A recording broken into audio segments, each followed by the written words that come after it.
everyone, I'm Sarah, and I'm so glad that together we've been enjoying the hymns the last couple of weeks. I can't even quite remember how it even began, but all I know is I'm so glad that I dug my hymnal out and that we have been enjoying the fellowship, enjoying the heritage, enjoying the truth, enjoying the tunes, and just finding this whole journey beneficial. I wanted just to give a little testimony to you today and give praise to God for a few people who have really influenced my life.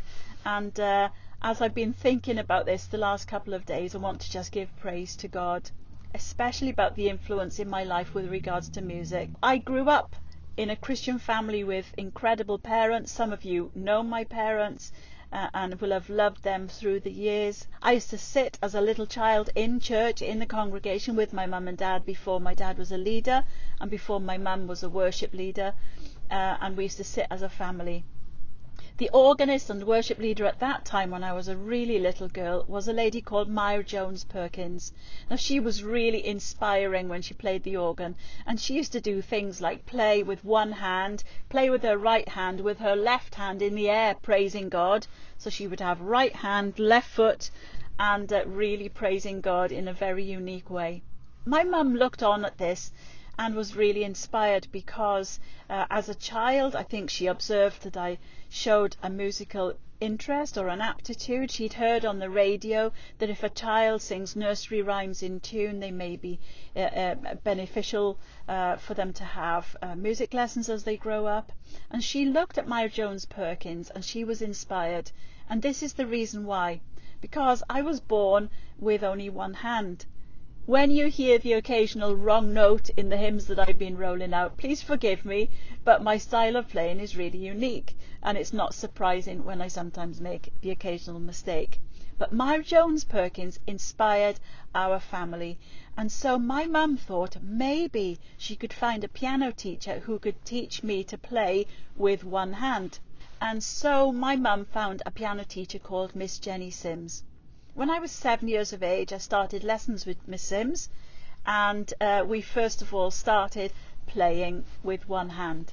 Jenny Sims used to accompany the Morriston Orpheus Choir for many years, one of the most famous choirs in the whole of Wales. She was the most gracious and kind, wonderful lady. She's now in her 90s.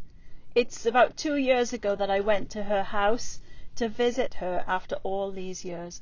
I knocked on the door and I said, "Miss Sims, it's Sarah Thomas." I haven't been that name for many years. I've been married for 29 years, but Miss Sims remembered me. She invited me in and we sat down and had tea and cake together.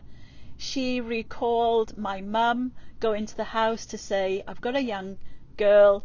She's just got one hand, but I think she might be musical. Please, could you teach her some notes? Do what you can. And let's see how it goes."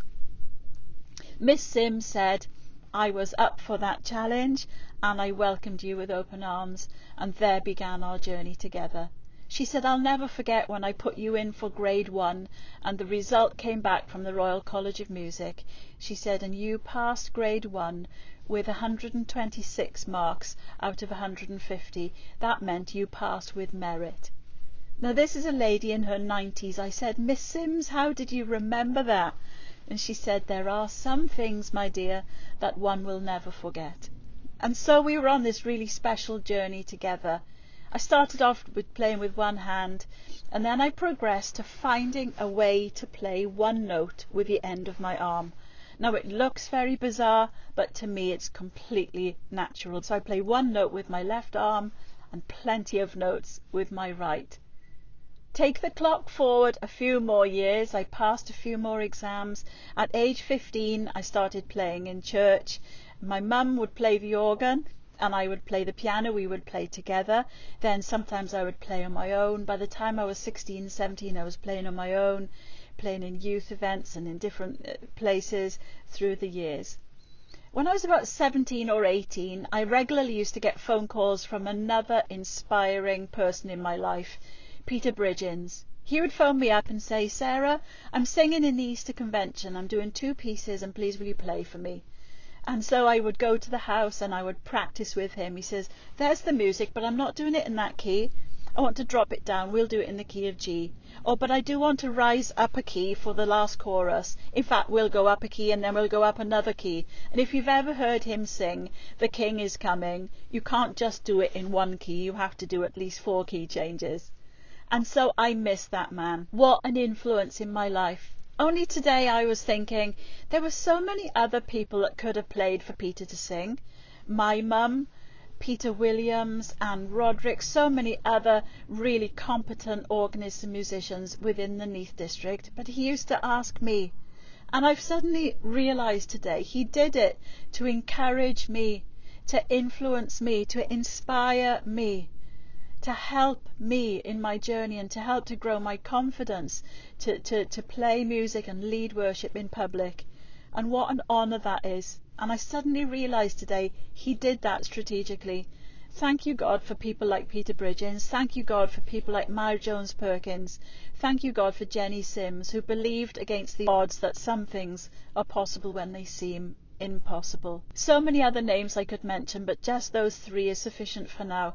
They were influential people in my life. If you've got a YouTube channel and you've got loads of people that follow you these days, you are called an influencer. You are setting a bar, you are raising a standard, you've got people that are following in your footsteps.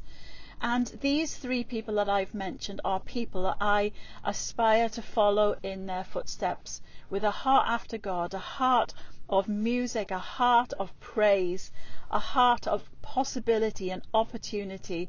And so I give thanks and praise to God for these wonderful people.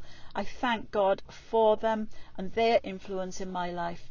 And now the challenge for me is, who am I influencing? Who am I encouraging? Who am I wanting to follow in my footsteps? What bar am I raising? What standard am I setting? Who's following after me now? And who am I raising up? And so all of us now are influencers. There are people watching us, there are people looking for our encouragement and our help and our support.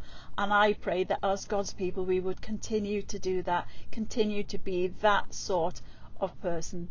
So God bless you. Thank you for listening to my story, and take care, and I look forward to continuing to roll out the hymns and enjoy our sweet fellowship together. God bless you. Bye bye.